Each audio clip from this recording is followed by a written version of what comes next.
to be counted among the living and afforded this opportunity to appear before this commission to be a part of the process of national healing and reconciliation following several years of deception, stealing, killing, and destruction of our people and our nation. I will endeavor to speak of the truth and to reconcile, both from a personal and a national perspective. Allow me, therefore, to begin my remarks by paraphrasing my Christmas message to the nation, which was delivered on December 21, 2007. It is important that every Liberian, not only those appearing before the TRC, take a moment for introspection and quietly determine what each must do to develop the goodwill that is within and strive to share the spirit of love, peace, and unity with others. It is reviving to have a period of national reckoning so that the good that is within each of us may be reflected in our national existence. So I start by asking everyone whom I have hurt or wronged during the years under review and throughout my life, knowingly or unknowingly, by my words, actions, or omission, to kindly forgive me, so that I may become whole in your eyes again. I could not name you individually, because I am sure you are many, and also because I might not have even realized that I wronged you. Nevertheless, I ask for your forgiveness. But I have come to realize that asking others to forgive you is the easier of the two-pronged process of becoming whole. I must also forgive those who have wronged me, even if the other person did not see his or her action as a wrong to me. It is not about that person, it is about me. My disposition toward those whom I perceived as having wronged me could enslave me and make me less than the person that I should be.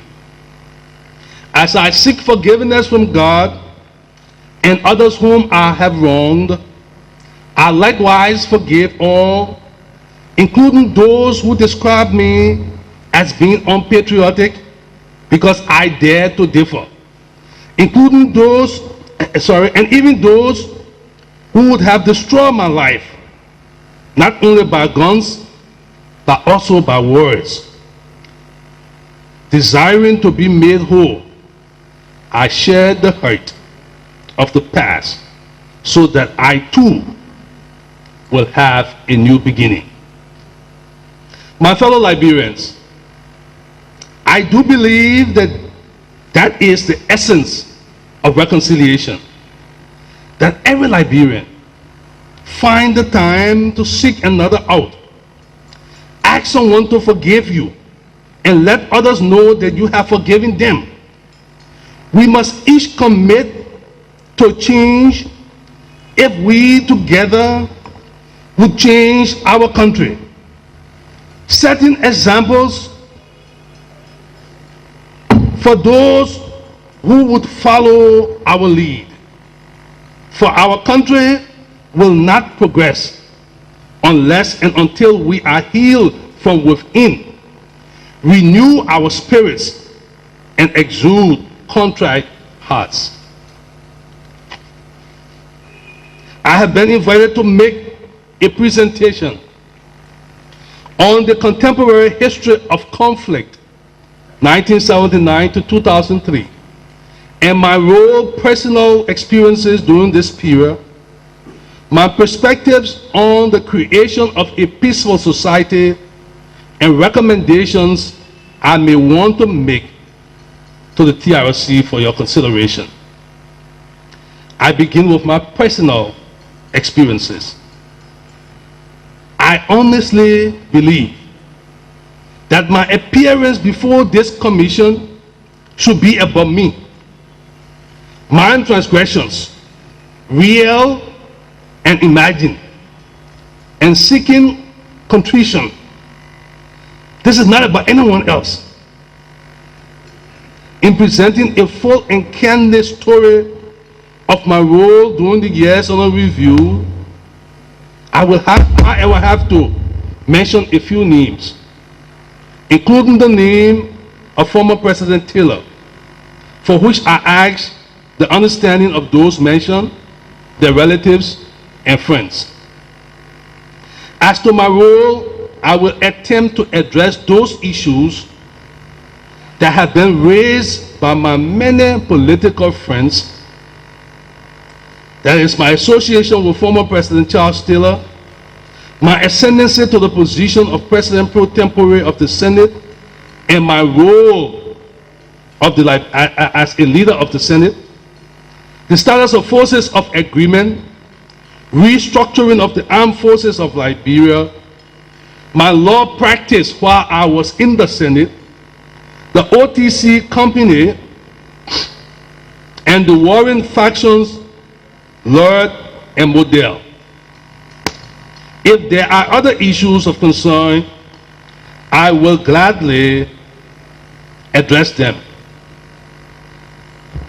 I will, however, as much as possible, refrain from addressing issues that will harm the process of reconciliation in our country. My first involvement with politics was during the 1985 elections. I was a member of the Liberian Action Party.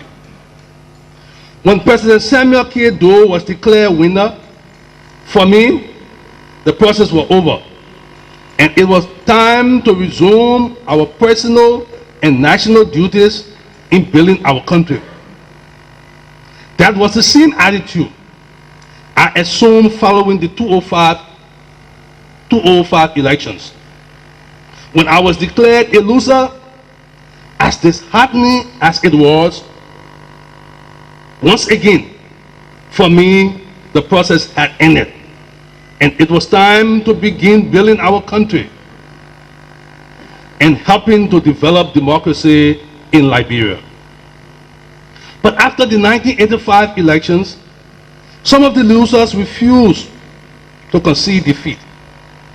They concluded that the rule of law had been aborted, and hence military intervention was the only option left. Their desire to seize power by any means culminated in the MPFL-led invasion. One has only to look at the letters and other correspondence at the start and during the height of the war to see that MPFL was created by many of our notable politicians, now in and out of government. In the end, the relationship between Charles Taylor's and the politicians broke down, when, as we learned, Taylor refused to do the fighting, only to cede power to the politicians. Thereafter, they became mortal enemies. But NPFL had been unleashed against the people of Liberia. Others needed to step forward and attempt to tame the monster that had been created, even at the risk of failing, at the risk of losing our lives.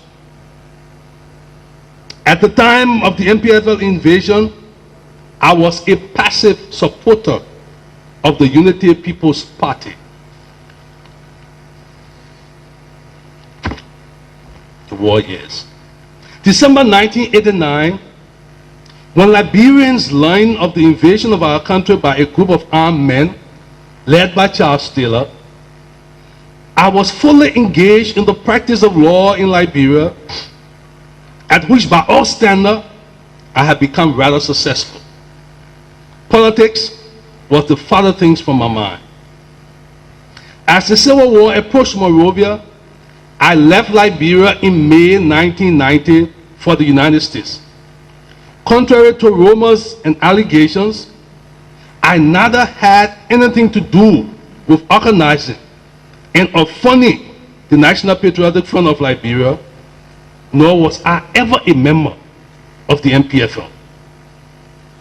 As a matter of fact, the first time I saw Mr. Taylor following his departure from Liberia after he fell out of favor with the PRC government was in December 1992, and the first time I had a personal conversation with Mr. Taylor was in 1995 in Monrovia. More on these meetings later. A month after being in the United States, I lost contact with my siblings, whom I had left in Monrovia and Buchanan. Upon hearing that some Liberians were having success in contacting their relatives by way of Sierra Leone, I departed the United States early July 1990 for Freetown to attempt to get my siblings out of Liberia. Without success, I returned to the US the end of July 1990, just about the time when warring faction representatives and politicians were proceeding to Banjul, the Gambia, to constitute the interim government of national unity. Like many other Liberians who believed at the time that we were displaced for only a short period and interested in knowing what was happening back home, I again left the United States of America in March 1991 for Monrovia to attend the All Liberia Conference, which took place at the Unity Conference Center in Virginia. I witnessed it as an observer. This was the only peace conference I attended until the Peace Conference of 2003 in Accra, Ghana. Although my political friends have wrongfully disseminated that I represented the NPFL at various peace conferences, for them, that was only politics. I returned to the United States at the end of the All Liberian Conference, and for the next few months, I devoted my time to studying for the New York State bar exam. I took the bar exam in July 1991 and was admitted to the bar in January 1992. Although the purpose for getting admitted to practice law in the United States was to be able to find work as a lawyer, because my desire to return home, I again left the US toward the end of July 1992 for Monrovia. During that visit, I published in the Inquirer newspaper an article entitled "A Negotiated Settlement, Our Only Way Out."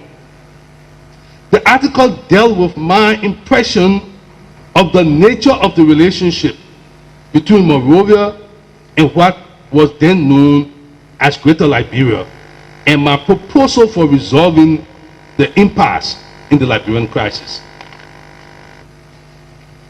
I remained in Monrovia until October 1992, when the infamous octopus attack by the NPFL on Monrovia occurred. At the first opportunity to leave Liberia, I left for the US via Conakry, Guinea. In December 1992, while in the United States, I received a call from a friend residing in New York, inviting me to travel with him and other Liberians to do a personal assessment of the situation in Liberia. I said thanks, but no thanks, explaining that I was just in Monrovia in October when Octopus hit and was not interested in returning to Liberia so soon. I was about to hang up when his wife asked to speak to me. She came on the line and indicated that Gordon Summers, the then Special Representative of the Secretary General of the United Nations, would be traveling to Liberia, not just Monrovia, but also what was known as Greater Liberia, MPFL-controlled territory. And that was a great chance for us to see what was happening in the rest of Liberia, the news reports notwithstanding. We left the U.S. sometime around mid-December 1992. Upon arrival in Abidjan, we learned that Gordon Summers had already made his trip to Monrovia and was on his way back to Abidjan. The next day, we drove behind the convoy of Ambassador Summers into Greater Liberia. That evening, we witnessed the meeting between Ambassador Summers and Mr. Taylor, which took place in Habel. Thereafter, we proceeded to Buchanan to spend the night, something I had quietly hoped would have been possible. We left Greater Liberia the next day, right after Gordon Summers' convoy. After a brief stay in Abidjan, I returned to the U.S. for Christmas. I did not visit Liberia during the entire 1993. By mid-1994, staff of my law firm in Monrovia informed me that they had been able to clean up the offices, recover some of the books and files, and that they had resumed going to office. I therefore returned home for a brief period to encourage the staff and to also determine whether it was then feasible to return home for good. During this trip home, I visited Buchanan and Banga. Again, after a brief stay in Monrovia, I returned to the United States. Upon Mr. Taylor's arrival in Monrovia, along with other faction leaders, all of whom by then had become councilmen, a mutual friend asked me to meet with Mr. Taylor, which I did. This was the first ever personal interaction with Mr. Taylor, and this was in 1995 in Monrovia. Contrary to the rumors and innuendos that had been circulated by my many political friends, I never lived in Banga, Buchanan, or any other part of Greater Liberia during the Civil War. But for my friends, such allegations were simply politics.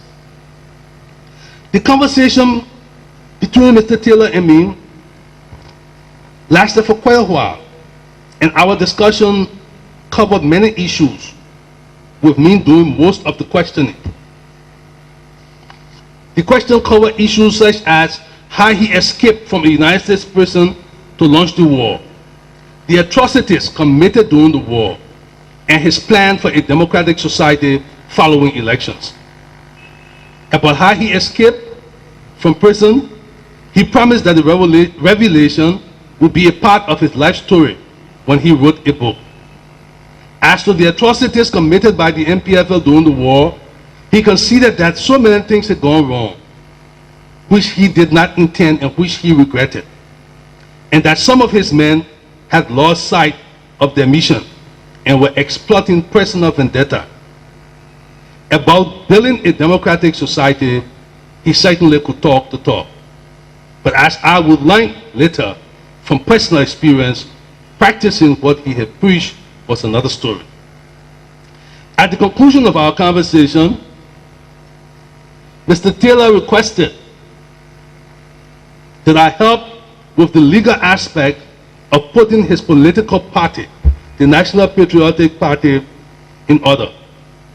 I agreed to review the party documents that had been prepared in Banga by other lawyers without determining at the time whether or not I would be involved politically or the extent of my involvement.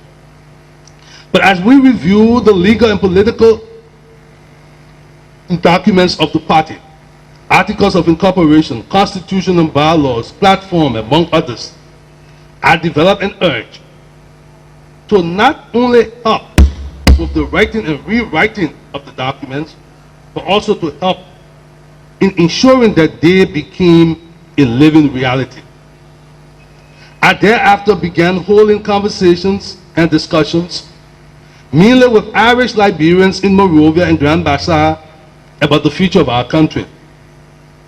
I gradually came to the realization that entering politics at the time was a challenge that I could not resist, an opportunity of history that I would not let pass me by.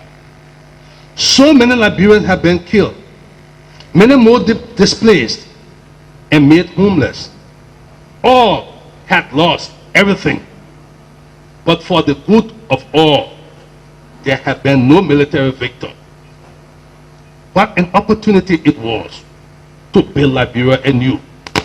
No Congo person, no country person, no Bassa, Kwan, Manu, Mandingo, among others, just Liberians, I thought. I was idealistic in thinking that I could help transform the NPFL machinery into a government that could put us on the path to healing through reconciliation and democracy. I believe in the innate goodness of Liberians, and after the death of more than 200,000 Liberians, I felt that national guilt, if nothing else, would have been sufficient to compel us to do the right thing. But I soon realized how wrong I was. I undertook the task of trying to transform the monster that others had created, and I was not successful. Many were hurt by the government, whose ascendancy to power I supported. Some were even killed. For that, I am greatly sorry, and I ask your forgiveness. Status of forces.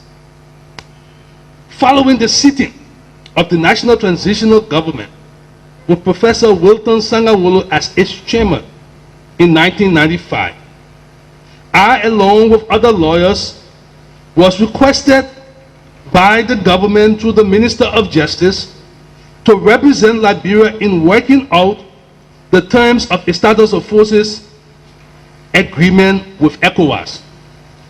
The terms and conditions of SOFA were concluded by ECOWAS and Liberian lawyers in the same year. The SOFA was concluded pursuant to principles of international law. Various agreements among the warring factions, attested to and approved by ECOWAS and the United Nations, as well as pursuant to calls from members of the international community. Count 6 of Section C, Article 4 of the Akosombo Agreement of September 12, 1994, which was witnessed by His Excellency Flight Lieutenant Jerry John Rawlings, then President of the Republic of Ghana and Chairman of ECOWAS, and Ambassador Trevor Gordon Summers, then Special Representative of the United Nations Secretary General in Liberia, provided, and I quote, that the LNTG shall enter into a status of forces agreement with ECOWAS within 30 days from the signing of this agreement, unquote. Because member states of ECOWAS and the United Nations realize the importance of compliance with international law, Count 7 of the same agreement provided, and I quote, that the existing status of mission agreement already executed with the United Nations, UNOMIL, is herein incorporated by reference and is applicable, unquote.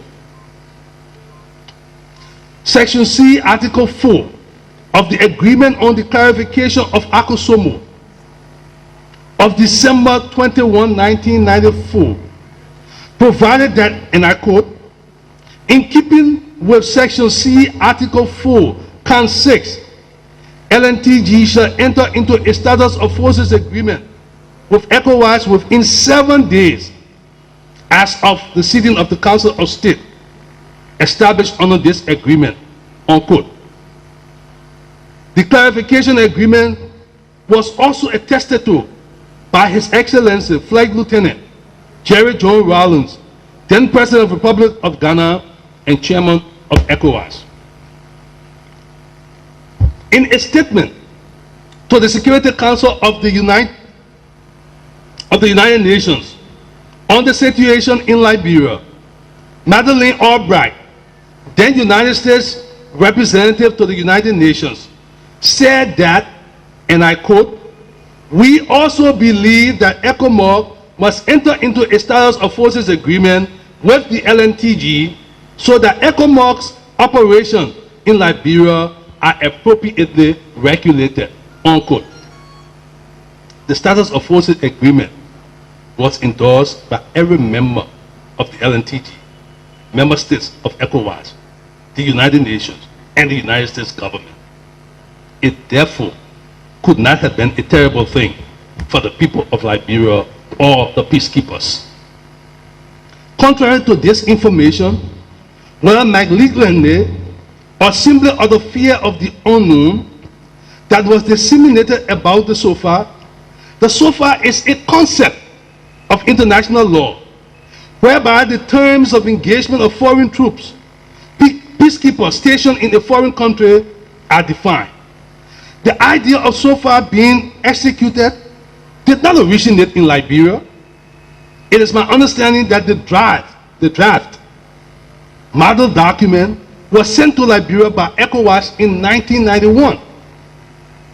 As a matter of fact, UNAMIL, the United Nations Observation Mission in Liberia at the time, had already signed a status of mission agreement with the interim government of national unity. The current UNMIL signed a SOFA with Judy Bryan's transitional government pursuant to Security Council Resolution 1509, 2003. Paragraph 7 of the resolution provided as follows: request the Liberian government to conclude a status of forces agreement with the Secretary General within 30 days of adoption of this resolution, and notes that pending the conclusion of such an agreement, the model status of forces agreement dated October 9, 1990 shall apply provisionally, unquote. Of course, signing of the SOFA agreement between the Bryan transitional government and the UN did not cause any uproar, as SOFA with ECOWAS did, because I believe by now people generally understand that status of forces neither places the peacekeepers under the control of the national government nor otherwise hinders them from carrying out their functions. Instead, the affairs, conduct, and activities of the peacekeepers are governed by their command structure, and they are disciplined in accordance with the law of their home country. The SOFA was therefore not the reason why ECOMOG left Liberia.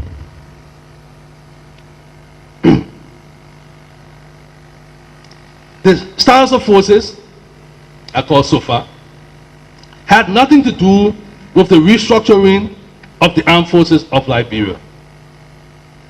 It is my understanding that the LNTG was charged with the responsibility of restructuring the armed forces of Liberia prior to elections. Section 8, Article 9 of the Accra Acceptance and Accession Agreement and Accra Clarification of December 21, 1994 provided that, and I quote, consistent with Section 8, Article 9, Count 4 of the Akosombo Agreement, it is agreed by the parties that in the reorganization of the armed forces of Liberia, the police, immigration, and other security agencies, the combatants and non-combatants who satisfy conditions for recruitment shall be considered for inclusion. In this connection, the Council of State, established under the Akosombo Agreement, clarified by this agreement, shall establish appropriate committees which will be charged will determine the criteria for recruitment, taking advantage of the relevant expertise of ECOMOG and UNOMIL, unquote. Paragraph 4, Section 8, Article 9 of the ACOSOMO Agreement provided that, and I quote, internal security arrangement, including police, customs, and immigration, will be put in place immediately. Planning for restructuring and retraining of the AFL will be the responsibility of the LNTG, with the assistance of ECOWAS, United Nations, and friendly governments. Why the armed forces were not restructured by the LNTG, I do not know.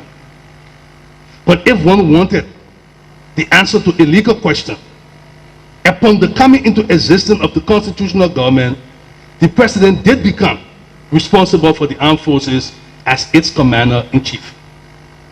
But at no point in time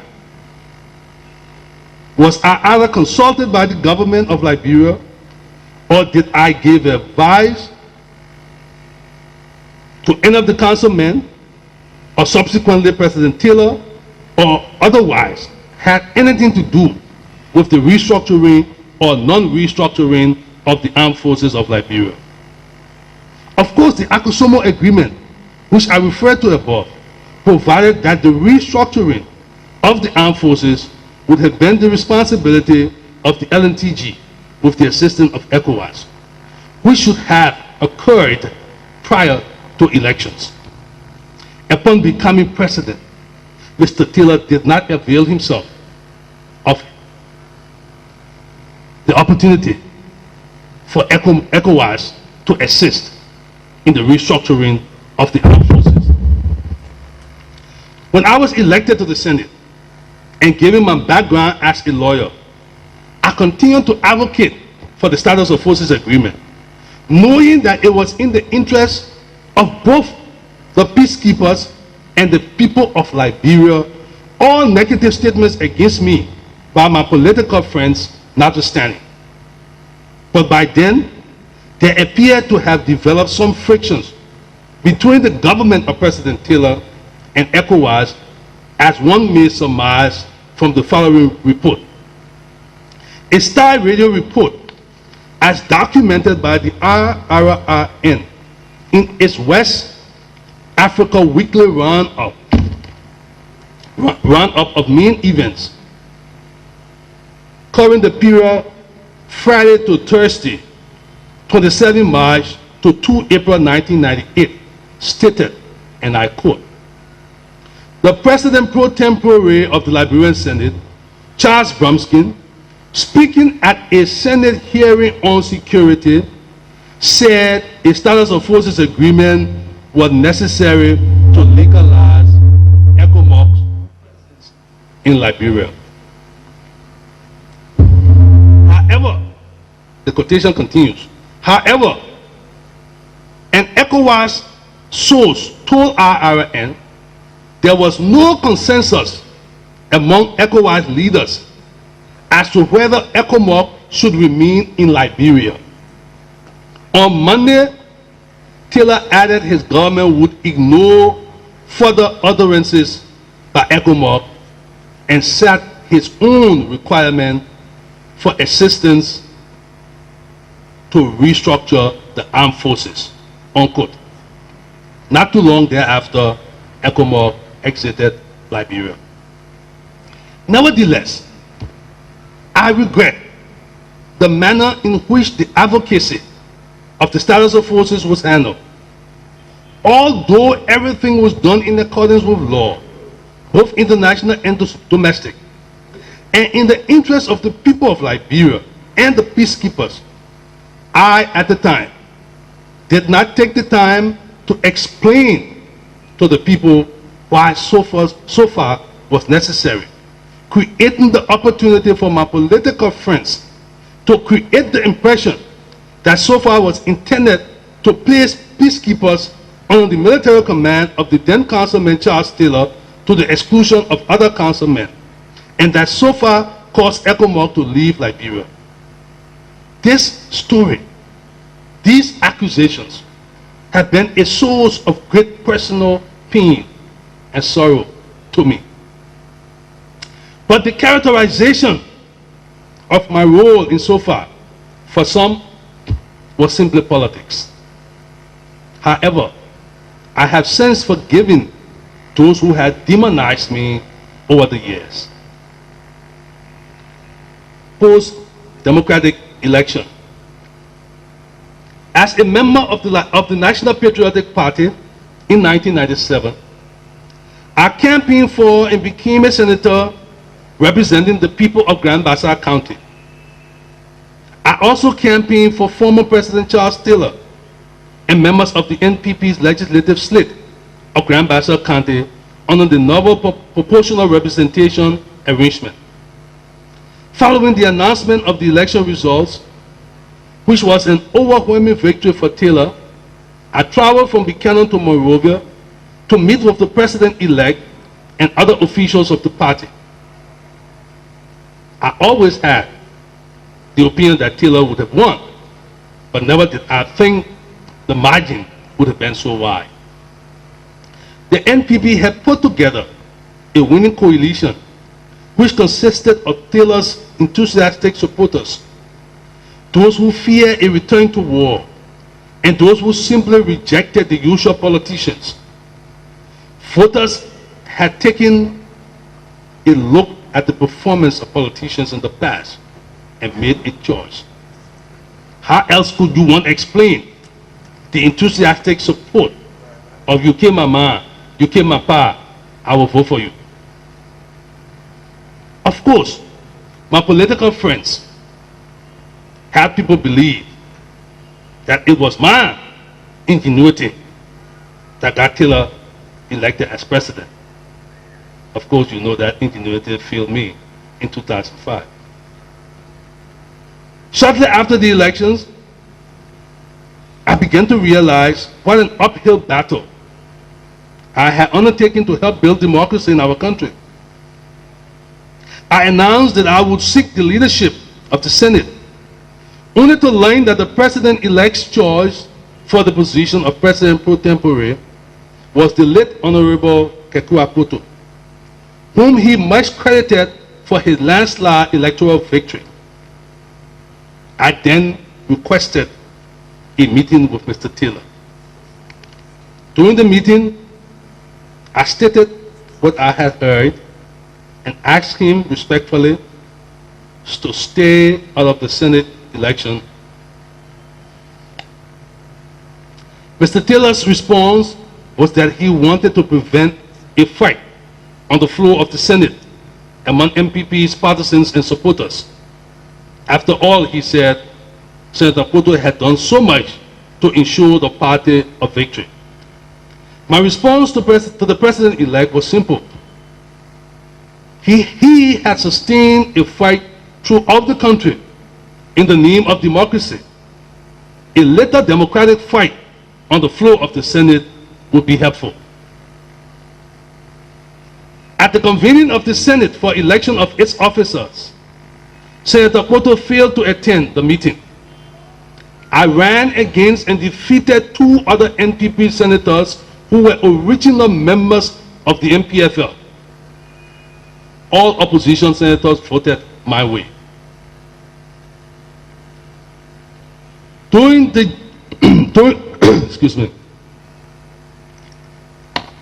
Joint Assembly of the House of Representatives and the Senate, while the Speaker of the House was addressing the Joint Assembly following our election, an ECOMOG soldier came to me and said that the president-elect had sent him to tell me to call off the election of the president pro tempore and meet with him at his house. I told the ECOMOG soldier to inform Mr. Taylor that the elections were already over and that we were in Joint Assembly addressing our colleagues and that we intended visiting him upon conclusion of the Assembly to apprise him of the result of the elections. I subsequently learned that Senator Poto and Vice President-elect Dokoli had escorted the soldiers to the Capitol building, but had remained in their vehicles. After we left the Joint Assembly, the Speaker and I, with a joint delegation from the House and Senate, proceeded to meet with the President-elect. After briefing Mr. Taylor, he informed us of another problem he had with us. It was that he, as President-elect, was the proper person to induct us into office. He had been ill-advised by some older lawyer versed in the 1847 Constitution. Again, I had the not-so-pleasant task of explaining that under the 1986 Constitution, the presidential oath had to be administered at a joint assembly of the legislature called for that purpose, and that the joint assembly could not convene until the legislature had been duly constituted. So the oath of office had to be administered to the legislators prior to his inauguration. As the months went by, it became clearer and clearer to me that I would ultimately fail in my efforts to assist the Taylor government meet at least the minimum standard of governance necessary to rally our people to meet vital national challenges, principal among them being national healing. I do believe, however, that my 19 months in the Liberian Senate, in however small way, did encourage Liberians into believing that it can be done. We are indeed capable of having the two political branches of government independent of each other. Liberian politicians can seek the welfare of others, not because of personal gain or favor, but because it is the right thing to do. Under the right leadership, we can build democracy in this country. The couple of times that the then opposition politician, Ellen Johnson-Sirleaf, who lived in exile, visited Liberia, I met with her. Not in secret, but publicly. In the interest of our country and the welfare of our people. I considered Ellen a friend and a big sister. On November 6, 1998, Mr. Sirleaf wrote me from Abidjan concerning a report in the November 4 edition of the Inquirer newspaper about the dismissal of the acting superintendent of Maryland County. In the closing paragraph of her letter, referring to my performance as a senator of all Liberians, she said, and I quote, "Let me commend you for your continued effort to promote peace and stability while responding to the needs of our people," unquote. I have not changed.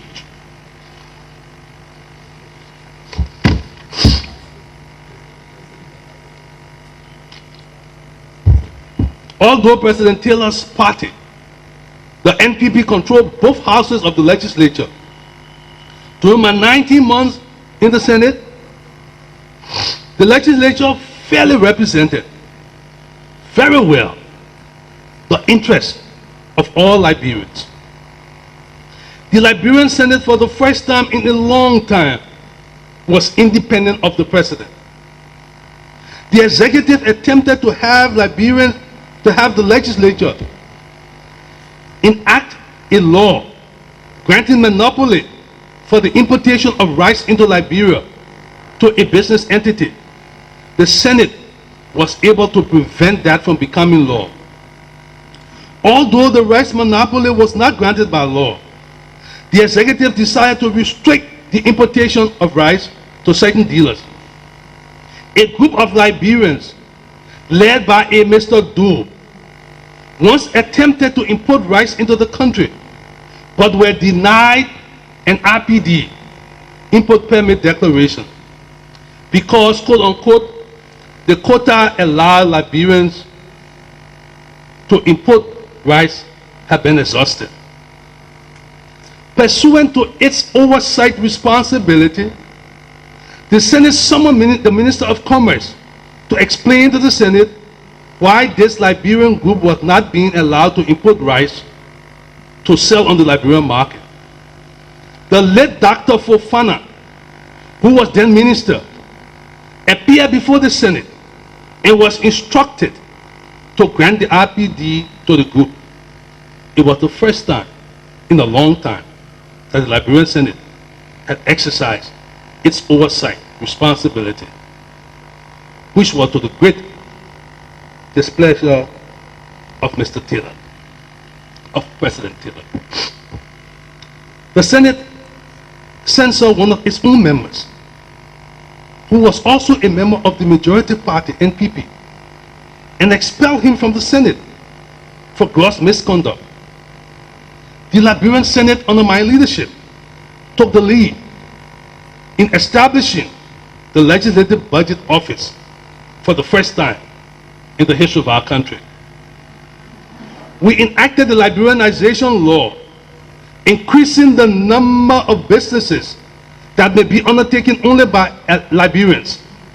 This was the same act that the Sirleaf administration attempted to repeal a few months ago. As Liberians returned home following the 1997 elections, commercial banks, mainly the Tradefco Bank, refused to allow their customers to withdraw their deposits in United States dollars, although Liberians had deposited United States dollars in their account prior to the war.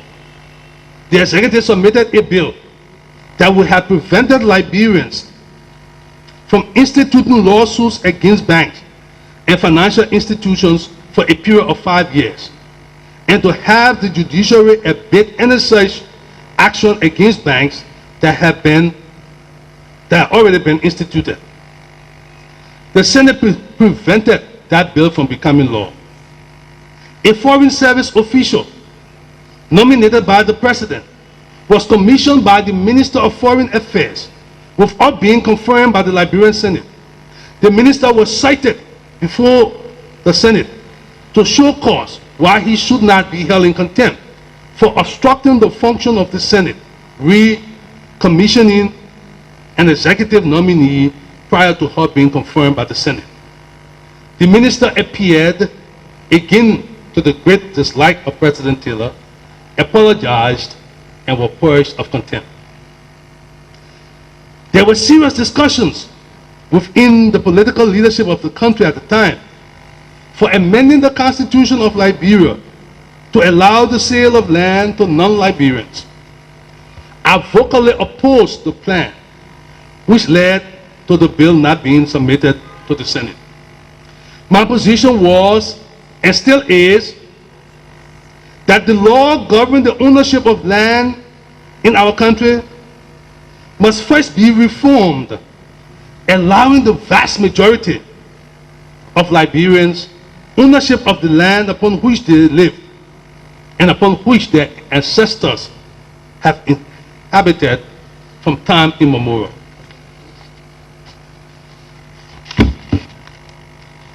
In December 1998, I traveled to the United States, where for the first time,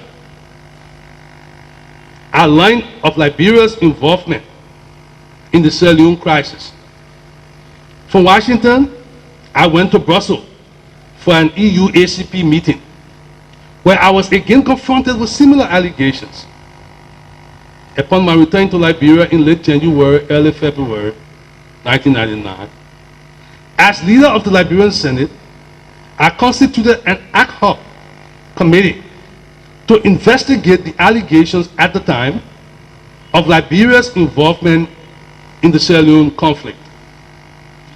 The Liberian Senate passed a resolution expressing our solidarity with the people of Sierra Leone and informed the Parliament of Sierra Leone of the Liberian Senate desire to send a committee of senators to meet with them in Sierra Leone as a further expression of our concern for their plight. A non-binding resolution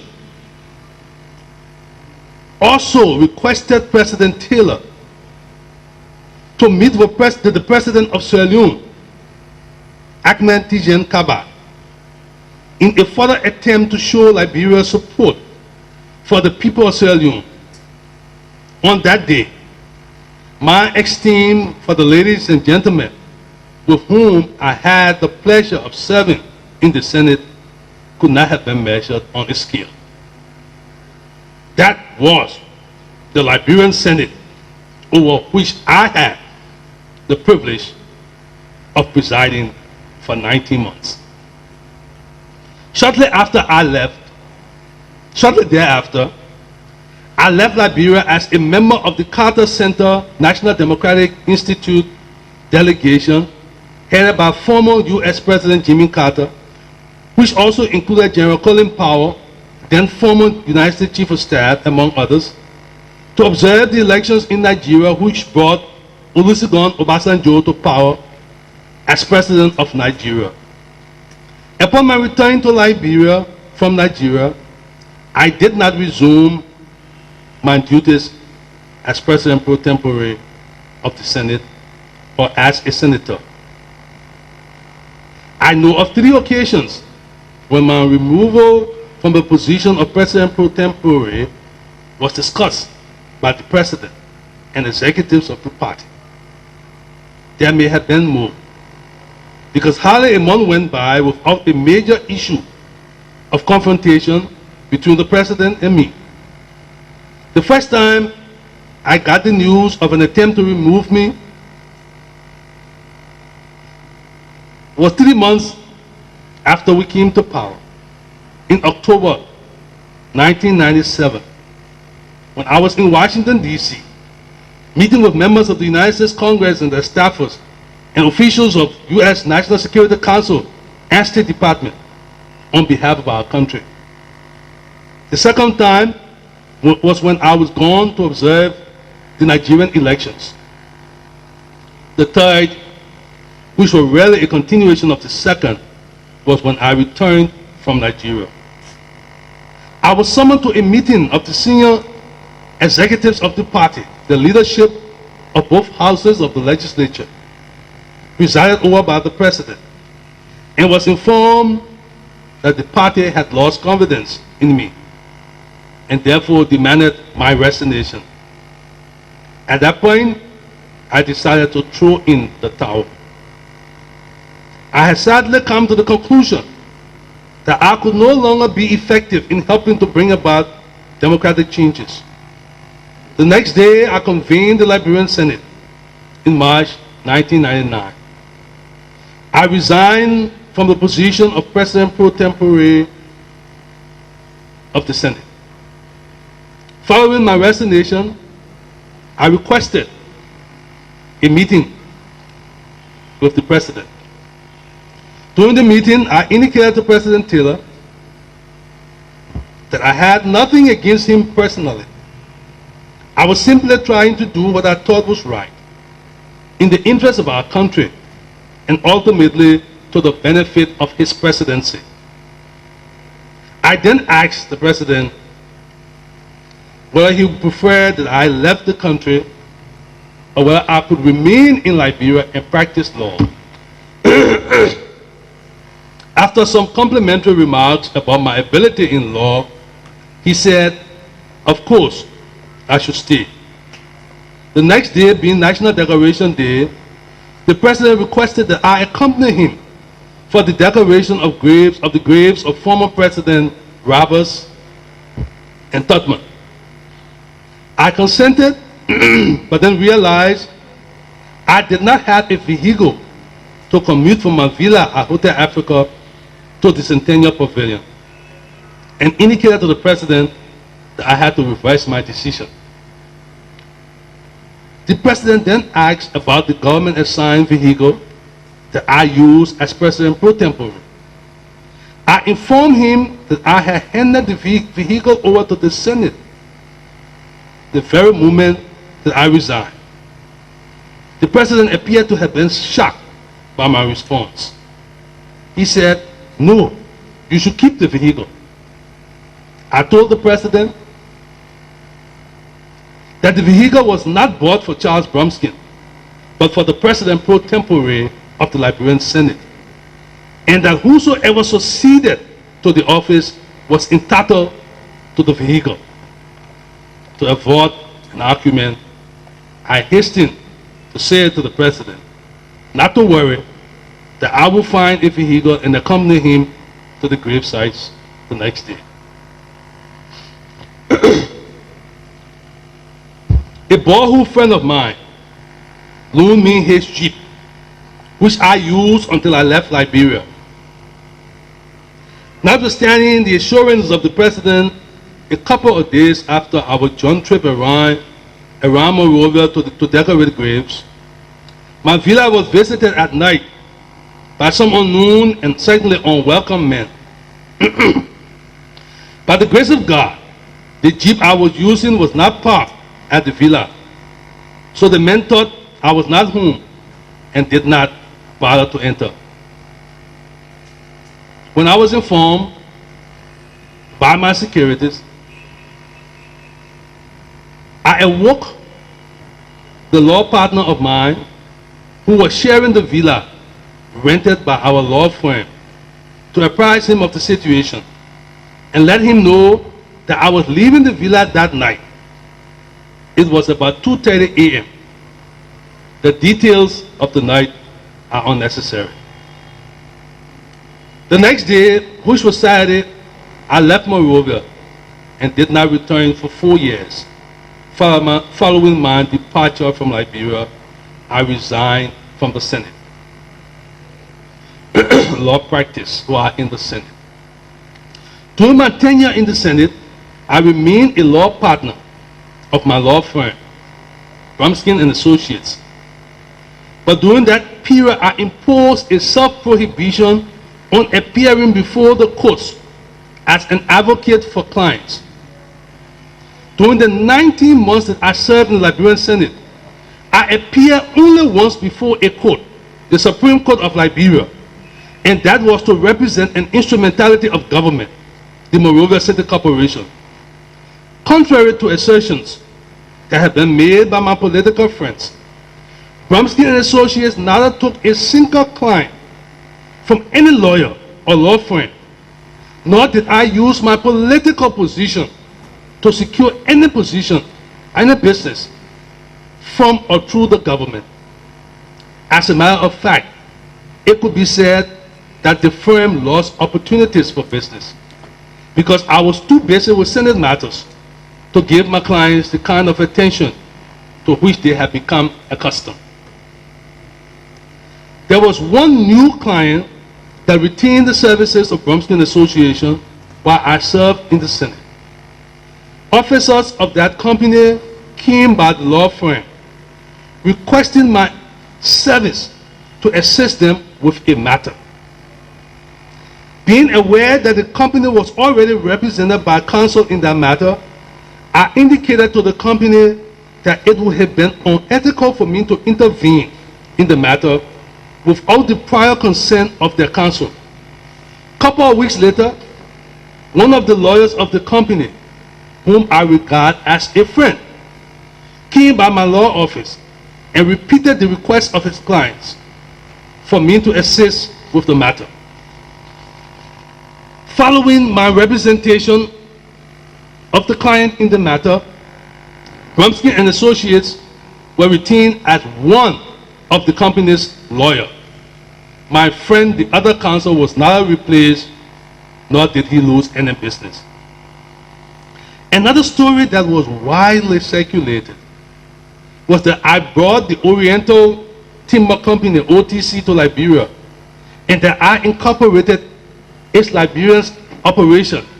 It was even said that I was responsible for the company's massive exploitation of forests in Grand Bassa and Riverside counties.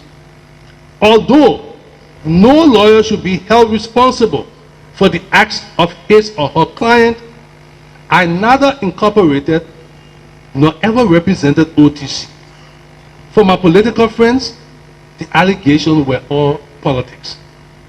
I left Liberia March 1999 and subsequently learned that OTC was incorporated in July 1999. I am not sure when they commenced business operation in Liberia. In mid-1999, while in exile, I was informed by my law partners that political pressure against them for my ouster from the law firm was unbearable and unstoppable. They therefore graciously made an offer to buy me out of the firm in order for their practice to survive. I accepted the offer, and that was the end to my practice of law in Liberia. But I regret, my fellow Liberians, that I continued to engage in the practice of law at the time when I represented the interests of the Liberian people in the Senate. Because as public officials, our goals must not only be not to be corrupt, but also to avoid the appearance of corruption. And maintaining a law practice while leader of the Liberian Senate gave some of my political friends sufficient reasons to conclude that the ills of the past persisted, notwithstanding my pronouncements to the contrary. I returned to Liberia in 2003 to contest the presidency.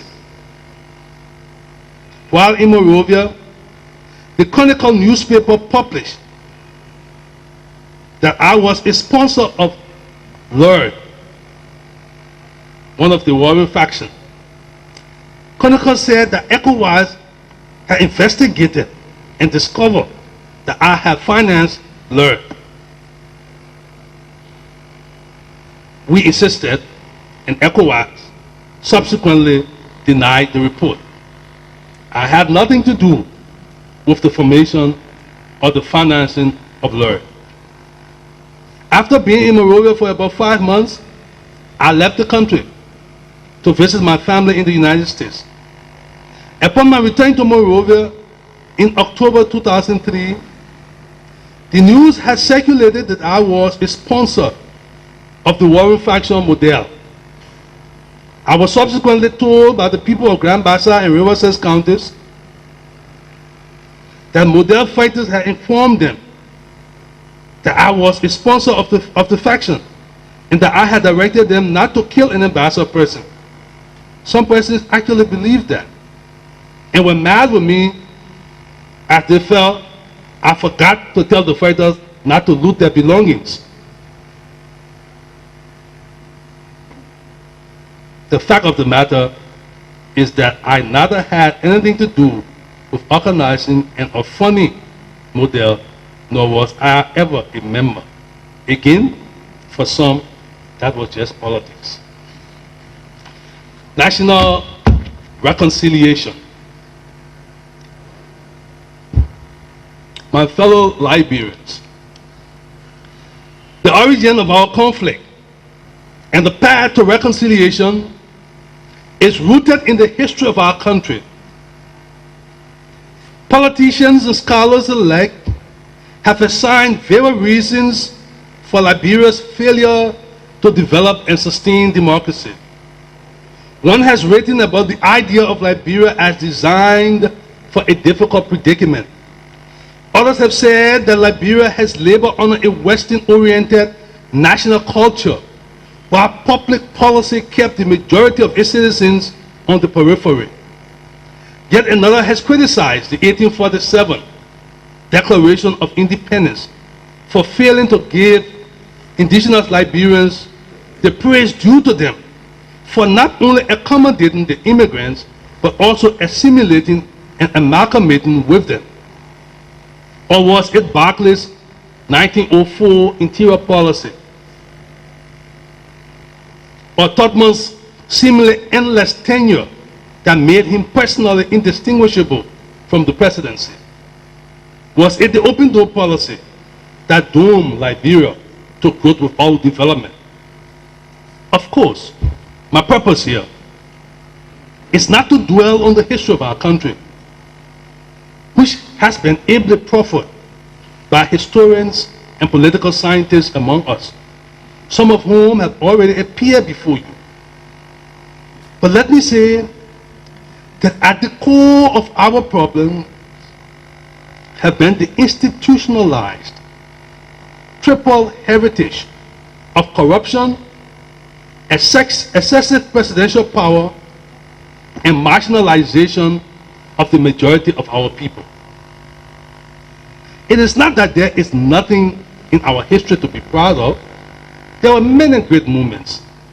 Yet, it is the removal of these evils which have been aggravated by deception, selfishness, and greed of my generation of Liberians, and the understanding of the urgent need to abate and eradicate these ailments that hold the key to a unified, stable, and prosperous country. Throughout our history, we have emphasized the building of the state and have neglected the idea of building a nation. Our national discourse is replete with laws, policies, and talks of unification, reconciliation, and national unity. But our history is yet to show the desired result. The imprudent exercise of state power in our country has led to frequent and repeated abuse of the rights of the governed by the government. The ethnic divide and rivalries have been exacerbated by the absence of not only a cohesive national policy, but also the lack of political will and moral authority to act in creating a unified nation with liberty and justice for all. To move ahead as a people, we have to stop the assignment of collective guilt while we demand a sense of individual responsibility, ensuring that the mistakes of the past are not repeated. And whenever one commits a crime, violates public policy, or simply offends our sense of decency, it is he and he alone, not his family, friends, or ethnic group, that should be held responsible for his transgressions. While it may appear politically correct to blame an entire ethnic group for the wrongs of a few individuals, to do so is to miss the moral imperative of right or wrong. Political savvy may justify whatever we say or write on the premise of its popularity at a particular time. Moral consciousness, however, requires that we say or do not only that which is right, but also that which unites our people and not divide them. The Truth and Reconciliation Commission has been charged with the responsibility of what I consider the first phase of national reconciliation and healing. The admission of wrongs that have been committed and full disclosure of the truth, so that both victims and perpetrators of wrongs may share their stories with the hope of facilitating genuine healing and reconciliation. The immediate and urgent reconciliation concern is to heal the wounds of the Civil War and restore our various communities which have been further divided as a result of the war. But permanent healing and reconciliation would also entail a series of coordinated interventions by the government of Liberia at both local and national levels. True reconciliation will cover a period from the immediate to over the long term. It too is a process. But our challenge as a people is how best to pursue national healing and reconciliation. We must reconcile our ethnic divide, our separate legal systems, our parallel economic systems, and our political differences. The government should seek to address in a well thought out and comprehensive way those issues that will foster true and genuine reconciliation among our people. We have to deal with those issues in order to address injustices of the past and ensure that they are not repeated. We must find a way to resolve our differences because we honestly want to avoid the ills of the past. Truly,